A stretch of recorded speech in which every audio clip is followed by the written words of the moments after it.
There is something important to understand when we speak of truth. It is not something that plays hide and seek with us. It does not vanish when the lights are off. It does not disappear behind the curtain of time or run away from your grasp. The truth, in its purest form, is always here. It exists like the breath you take for granted, like the stillness behind every movement, like the silence beneath every sound. But the tragedy of many lives is not that the truth is far. It is that what you do not want to face, you will find 1,000 ways to avoid. That is the human tendency, to turn away, to cover the eyes, to distract the mind, to feed the appetite with the temporary and forget the eternal. We run to things that shine even if they burn us. We avoid the dim lantern of inner reflection even though it is the only light that shows the way forward. The truth is not a riddle that God has hidden from you. It is a lesson you have not yet become quiet enough to hear. When God says, before the month ends, I will show you the truth, understand the seriousness of this message. It is not simply an announcement. It is a spiritual alarm. It means that life is about to turn the mirror toward your soul. And it will do so not because it wants to judge you, but because it wants to awaken you. That is always the deeper purpose of divine revelation, awakening. But not everyone is willing to wake up. Some people prefer the comfort of dreams, even when those dreams are filled with fear, pain, and confusion. Why? Because at least they are familiar, at least they are known. To face the truth means to face the unknown. And the unknown is terrifying for the mind that has no discipline. The undisciplined mind runs away. It creates illusions, it builds stories, it justifies weakness. It attaches itself to things that will never last, and then mourns when they fall apart. But the one who begins to train the mind, to sharpen it, to still it, to listen deeply to the inner voice, that one becomes ready to receive the truth, no matter how uncomfortable, no matter how unexpected. Because truth, once embraced, becomes the foundation of freedom. It is important to remember this. Truth is not always what you want to hear. It is not always what you hoped for. It is not always gentle. Sometimes truth arrives like thunder. Sometimes it arrives like a whisper in the middle of your grief. Sometimes it comes in the form of a broken relationship, a sudden failure, a storm in your health, or a deep loneliness that refuses to go away. These moments are not punishments, they are invitations. They are reminders that something false is being removed so that something real can rise in its place. But the question remains, will you see it for what it is? Or will you call it bad luck? Will you recognize the divine message, or will you complain and resist it? You see, the problem is not that truth hides from us. The problem is that we are too loud inside to hear it, too restless, too busy chasing temporary victories, too occupied with being seen by others, too addicted to being comfortable, too fearful of silence. And so, when the truth stands in front of us, ready to guide, we turn our back and say, it's not time yet. But the truth is not interested in your readiness. It is interested in your honesty. God doesn't ask if you are comfortable. He asks if you are true. Before this month ends, you may be shown something that challenges your identity. You may see something that reveals the cracks in your character. You may be led to an understanding that forces you to reevaluate the path you've chosen. This is not a curse, this is a blessing in disguise. What feels like breakdown is often breakthrough. What feels like loss is often divine alignment. What feels like an ending is often the start of your real journey. But if you are too attached to your comfort, you will miss the message entirely. So how do you prepare to receive the truth? You must become empty. Not hollow, but empty of ego, empty of pride, empty of illusion, empty of the need to control everything. When the cup is already full, nothing can be poured into it. And many people walk around with cups, overflowing, with opinions, judgments, assumptions, and old pain. There is no room left for insight. No space left for wisdom. So, God waits. He waits until something happens. a crack in the shell of who you think you are. And through that crack, the light begins to shine. But do not wait for pain to break you open. Choose the path of discipline. Sit with yourself. Close your eyes. Watch the patterns of your thoughts. Ask the questions you have been avoiding. Where am I lying to myself? Where am I seeking approval more than truth? Where am I hiding behind convenience instead of choosing growth? The one who dares to ask these questions is already on the path of truth, because truth is not just something you receive, it is something you become. God's message is not a random occurrence. It is always aligned with timing, with season, with your state of readiness. And if you are receiving the signal now, before the month ends, I will show you the truth. It means the time of hiding is over. It means the time of pretending is finished.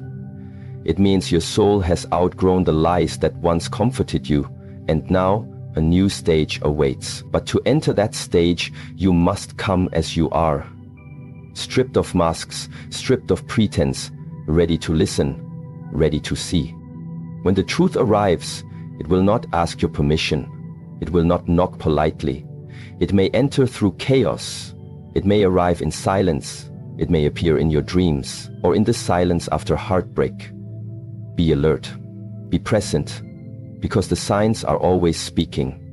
The problem is not that the signs are unclear. The problem is that we are too distracted to see them. You must develop your inner stillness. That is the first requirement for those who wish to know truth. Silence within. There are some who will hear the truth and deny it. Others will attack it. Some will walk away from it and pretend it never came. But a rare few, the silent warriors, the disciplined souls, the seekers, will look it in the eye and say, I am ready. And those are the ones who will be transformed, not because they were stronger, not because they had perfect lives, but because they were willing to see, willing to break, willing to grow. And so, now the question returns to you. If God said, before the month ends, I will show you the truth, are you willing to see it? Are you willing to face what you have been avoiding? Are you willing to let go of what is false, even if it has become familiar? Are you willing to become quiet enough to hear what your spirit has been trying to say all along? This is not a test of knowledge. It is a test of presence. It is not about how much you understand. It is about how deeply you are willing to be honest with yourself. Truth is not found in books alone. It is found in your choices, in how you treat others, in how you respond when no one is watching, in what you do when everything is falling apart. That is where truth reveals itself. And that is where the soul begins its real training, in the fire of self-honesty, in the courage of releasing what no longer serves. So let this message be your reminder, not a threat, not a prediction, but a sacred call, a divine whisper that the time of sleeping is over. The time of pretending is finished. Now is the time to see, not through the eyes of the world, but through the eye of wisdom. The eye that sees beneath surface, beneath opinion, beneath fear, and through that seeing, transformation begins.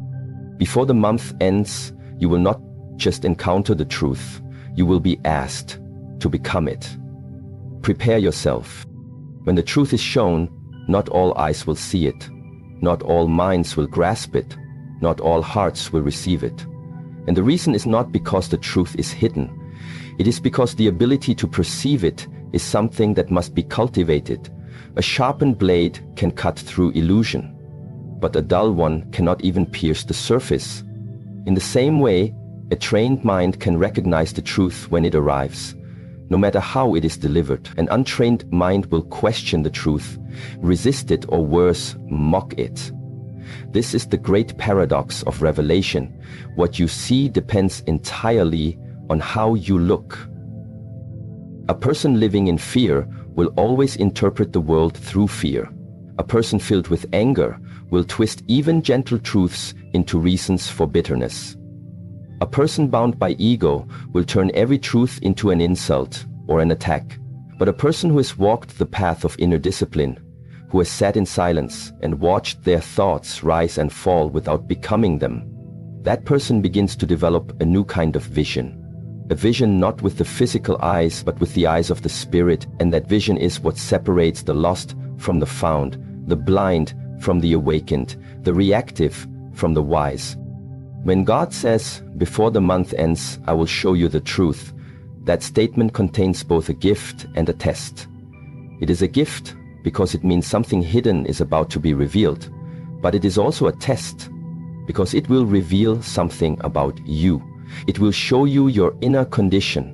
It will show you where you are open and where you are blocked. It will show you how you interpret divine wisdom, through love or through fear, through surrender or through resistance. It is a mistake to think that everyone sees the same world. They do not. 10 people can look at the same event and walk away with 10 completely different interpretations. Some will grow, some will complain, some will feel insulted, some will feel inspired. Why is this so?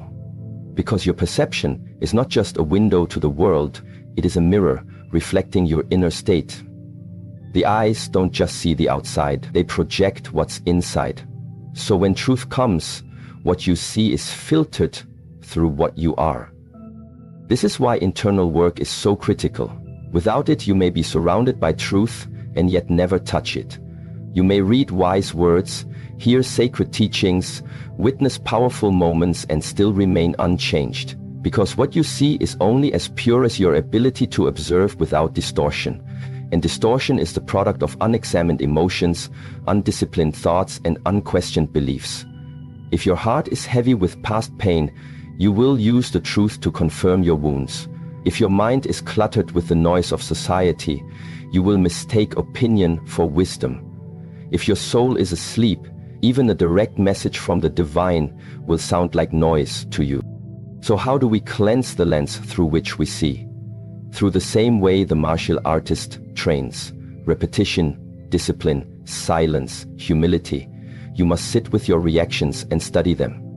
When someone says something that offends you, do not respond immediately. Ask yourself, what inside me is so easily shaken? When life blocks your plans, don't rage against the world. Instead, observe your attachment. When the truth comes and it stings, do not attack it. Ask instead, what part of me is being asked to grow? This is the training. This is the path. Not to wait passively for the truth to descend from the sky, but to prepare your soul so that when it arrives, you recognize it. The untrained person asks, why is this happening to me? The trained soul asks, what is this trying to teach me? One question creates resistance. The other opens the door to transformation. One feeds the ego, the other feeds the spirit. This is the shift that must occur inside you before the truth can take root. Understand this, truth is a seed, but soil must be prepared. If the ground is dry, if the soil is hard, if the thorns of pride and fear remain, the seed will not grow. The same truth that elevates one person will offend another. The same message that inspires one soul will trigger resistance in another. This is why not all who hear truly hear, and not all who see truly see. Truth requires ready not just mental understanding, but emotional maturity and spiritual discipline. If you are not ready to be wrong, you are not ready for truth. If you are not ready to let go, you are not ready to rise. And if you are not ready to be alone in your clarity, you are not ready to walk the path of awakening. When the divine says, I will show you the truth, it is not always a comforting image. It may show you the falsehoods you've built your life upon. It may show you the relationships that are not built on love but on attachment. It may show you how many years you've been moving in circles calling it progress. It may show you that what you call strength is just stubbornness, and what you call love is just dependence. Are you ready for that kind of clarity? Because that is what true revelation looks like. It breaks. It purifies. It humbles. And then it frees. Freedom is the natural result of truth. But most people do not want freedom. They want comfort. And the two are not the same. Comfort allows you to stay in patterns, even if those patterns slowly kill your spirit. Freedom demands that you let go of those patterns and walk into unknown territory. Comfort tells you what you want to hear. Freedom tells you what you need to hear. So when the truth arrives and you feel pain, do not be afraid. Pain is not always a sign of harm. Sometimes it is the first evidence that your inner numbness is beginning to melt. Pain is often the awakening of sensation, the soul remembering what it means to feel again. That pain is not punishment. It is purification. The deeper you walk this path, the more you will realize. The truth is not something you discover once and then carry like a trophy. It is something you encounter again and again at deeper levels. Each time you are ready, it comes with more intensity, more refinement, more clarity. And each time your old self must make way for the new. This is the cycle of growth. It is not a linear journey. It is a spiral, circling deeper into who you really are, shedding layer after layer. And with each layer, the truth becomes less about words and more about presence, less about facts and more about being. When the truth is shown to you before this month ends, it will not come to entertain your intellect. It will come to shift your direction. You may be asked to make decisions you have been avoiding. You may have to release people you thought would stay forever. You may have to walk away from the version of you that is known and step into the version of you that is needed. This is the real price of truth. Not understanding it, but living it. Many ask for truth but live in denial. Many pray for guidance but refuse to follow. Many hear the voice within but choose the voice outside. This is why inner discipline matters. Because when the wave of truth comes, your ability to ride it depends on the strength of your foundation. That strength does not come from opinions. It comes from self-awareness. It comes from solitude. It comes from staring into the mirror and refusing to look away. So let this be your preparation, not to anticipate the exact form the truth will take, but to become the kind of person who can receive it. Let go of your assumptions. Empty your expectations. Humble your intellect. Sharpen your attention. Soften your heart.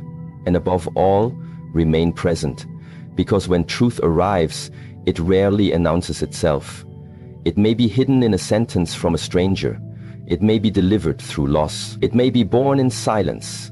It may come through nature, or through a line in a book, or through a quiet moment when everything inside you becomes still. But when it comes, you will know. Not because it will make you feel comfortable, but because it will make you feel real. And that is the greatest gift of truth. It brings you back to yourself, not the self you perform for the world, not the self you pretend to be, but the self that was always there, watching, waiting, patient, eternal. The self that God sees, the self that is not afraid, the self that is ready. And so, before this month ends, ask not only for truth to be revealed, ask for the eyes to see it, ask for the heart to accept it, ask for the strength to follow it, because once truth enters your life, nothing remains the same. And that, my friend, is the point. Not to stay the same, but to awaken, to rise, to become. Time moves forward, days change, calendars flip, and yet many lives remain exactly where they were, not because time is not passing, but because transformation has not occurred. The soul does not measure its journey by the months you have survived. It measures by the moments you have awakened. When God says, "Before the month ends, I will show you the truth," you are not being invited into a countdown. You are being summoned into a turning point, a crossing, a threshold. Something within you is reaching its limit, and what happens next depends not on the calendar, but on your willingness to step into the unfamiliar. The month may end, but what is really beginning is a deeper path, one that no longer accepts the illusions that once gave you comfort. So many people live inside loops. They repeat the same emotional reactions, the same thoughts, the same conversations, the same patterns. They call it routine. They call it personality. But deep down, they know it is stagnation. Life was never meant to be a closed circle. Life is a spiral, ever rising, ever deepening.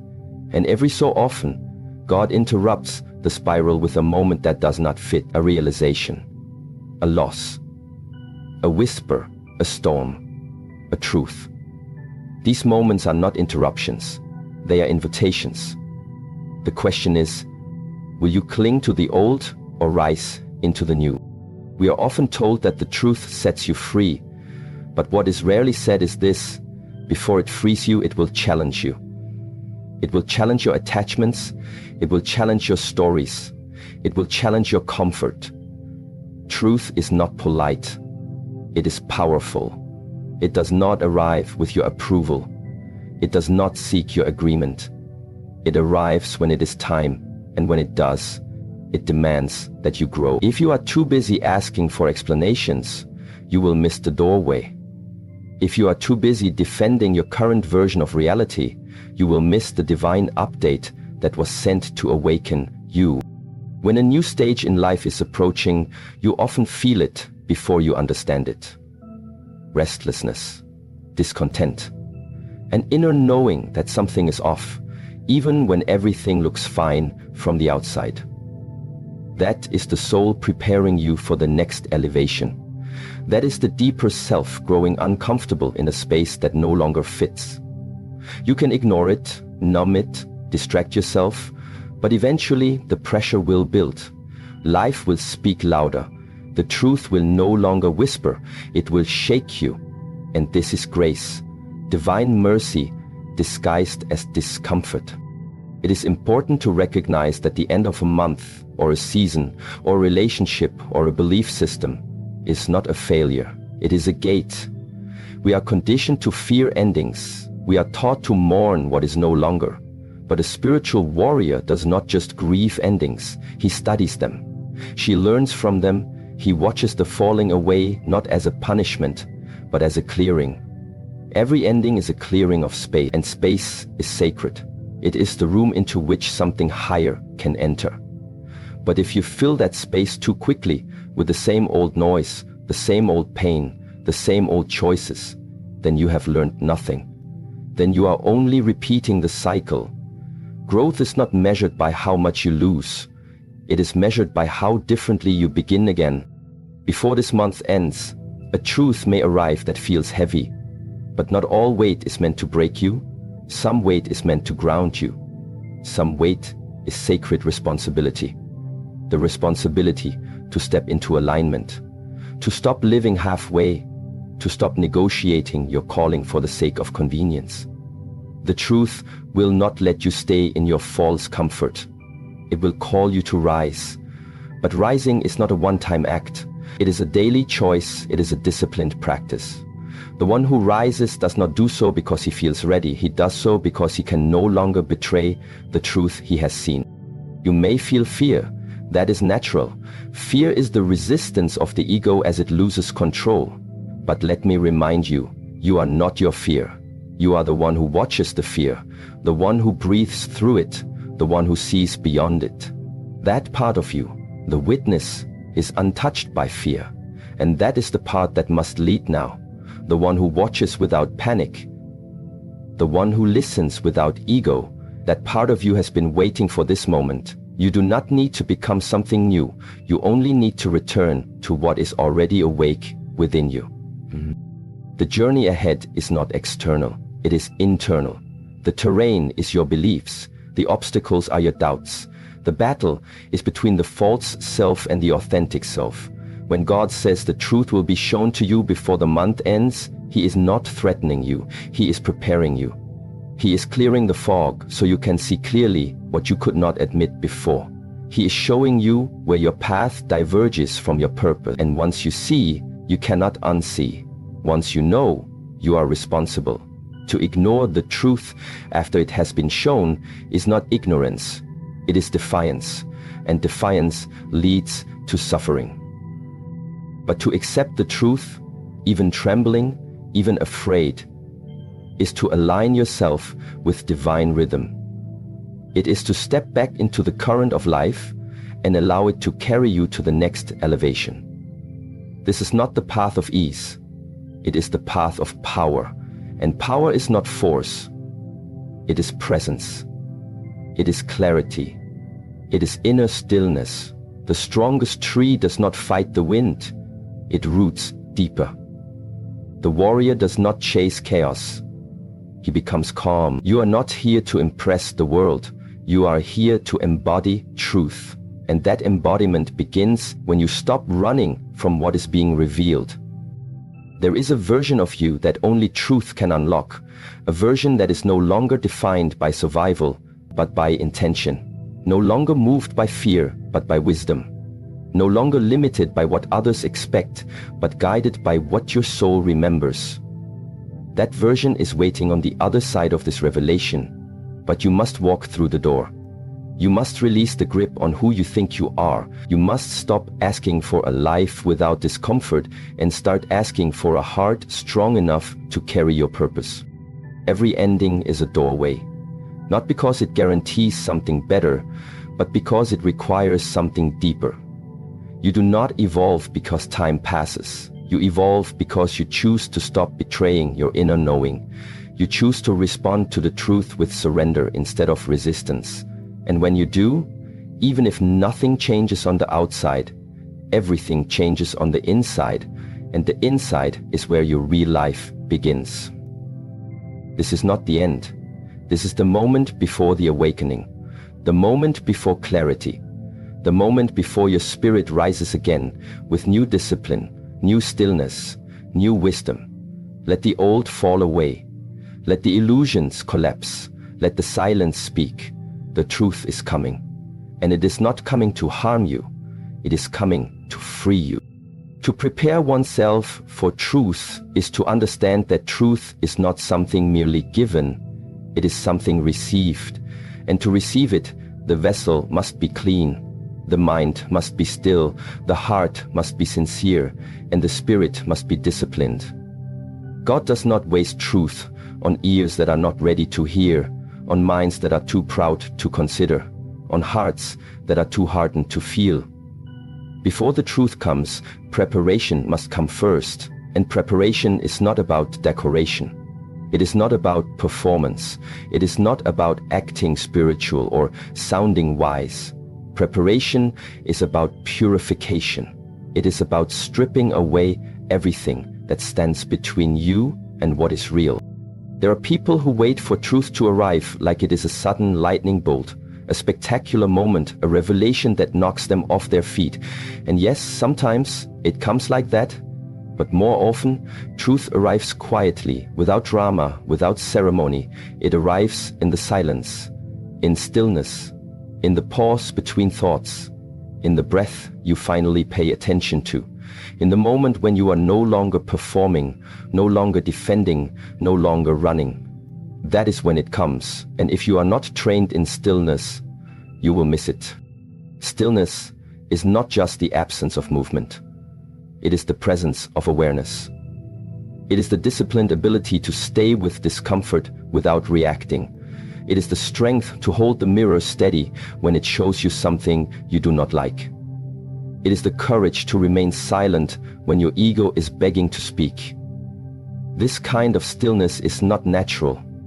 It is earned through practice, through patience, through self-inquiry, through falling and rising again. Stillness does not come to the busy mind. It comes to the one who has dared to look within and not flinch. When God says, "Before the month ends, I will show you the truth," many become excited. They think, finally, I will get answers. Finally, I will understand. But what they forget is that truth is not just information. Truth is transformation. It is not something you add to your current life. It is something that replaces it. You cannot hold the truth in one hand and your illusions in the other. You must let go. You must make space. And making space often feels like loss. But it is sacred loss. It is the letting go that leads to the lifting up. Are you willing to be emptied? Are you willing to be made uncomfortable? Are you willing to sit without knowing, without blaming, without needing immediate clarity? Because that is what preparation looks like. It is not glamorous. It is not impressive to others. It is deeply internal, quiet, hidden, but essential. The one who prepares in silence will recognize the truth when it comes. The one who lives in noise will miss it, even if it shouts. To prepare for truth means to ask yourself every day, what am I clinging to that no longer serves me? It means to be honest enough to see where you lie to yourself. It means to stop blaming others for the lessons you refuse to learn. It means to develop an inner life so strong, so centered, that you no longer depend on external validation to feel whole. This is the preparation, not the seeking of answers, but the purification of the questioner. The path of preparation is not easy because it demands consistency. The world offers constant distraction, entertainment, comparison, noise. The ego offers constant temptation, superiority, control, comfort. But the one who is preparing must walk differently. Wake before the world wakes. Sit in silence when others seek noise. Fast from opinions. Withdraw from unnecessary drama. Guard the gate of the mind, not to escape the world, but to strengthen your perception so when truth finally enters, it has a place to land. And what happens when you don't prepare? When truth comes and the soul is unready, the result is not transformation, it is confusion. You may see the truth but not know what to do with it. You may hear the message, but your pride will reinterpret it into something you prefer. You may encounter the moment, but your fear will push it away. This is why preparation is not optional. To prepare is to clean the room before the guest arrives. It is to build the foundation before the storm. It is to sharpen the blade before the battle. Many think the path is only about awakening, but awakening without preparation is incomplete. Imagine giving a child the wisdom of an elder. Imagine placing sacred fire in the hands of someone careless. It will burn, it will harm, not because the truth is dangerous, but because the receiver was not prepared. The same light that illuminates can also blind. The same truth that sets you free can, if misused, deepen your confusion. Preparation is what ensures you use the truth as a key, not a weapon. So, how do you prepare? Begin by returning to what is real. Watch your breath. Observe your thoughts. Speak less. Reflect more. Stop trying to convince others of anything. You are not here to argue truth. You are here to become it. Fast from gossip. Sit with discomfort. Find beauty in simplicity. Practice gratitude not for the grand, but for the ordinary. Wake with humility. Walk with discipline. And most of all, stop delaying your own inner work. The world will always offer excuses. The soul only offers one request. Begin. There are signs already around you, subtle shifts, repeated messages, inner urgings that don't go away. These are not coincidences. They are the whispers before the truth, and if you ignore the whispers, life will speak louder, not to punish, but to redirect. The unprepared person calls it a crisis. The prepared soul calls it guidance. This difference is not in the event, it is in the perception. And perception is shaped by preparation. This month may end soon, but what is coming is not about the end of time. It is about the beginning of awareness. The next chapter of your life does not begin with a new calendar date. It begins with a new level of honesty. It begins with the choice to stop pretending, to stop performing, to stop making your healing the responsibility of others. That decision, that shift, is what opens the door, but you must prepare yourself to walk through it. And when the truth comes, do not expect it to match your expectations. Often it will come disguised as the very thing you try to avoid. It will challenge what you thought you knew. It may come in the form of stillness after a storm, or a storm after too much stillness. It may arrive when you are alone, or in a moment of deep conversation. It may arise in the middle of a breakdown or a breakthrough. However it comes, the only thing that will matter is not what it looks like, but whether or not you are ready to see it, receive it, and respond. The response is the true preparation, not the reaction of ego, but the surrender of the soul. To receive truth is to say, I am ready to change, not just externally, but from the root, from the core. And that readiness is not declared with words, it is proven in silence, in stillness, in discipline, in inner work. This is the preparation, not for the world, but for yourself. Not for tomorrow, but for now. So do not ask, when will the truth come? Ask instead, am I becoming the kind of person who can live it when it arrives? That question will lead you to the work.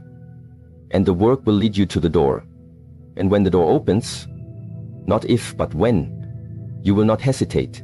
You will step through, not because you know what's on the other side, but because you have prepared yourself to follow what is real, no matter where it leads.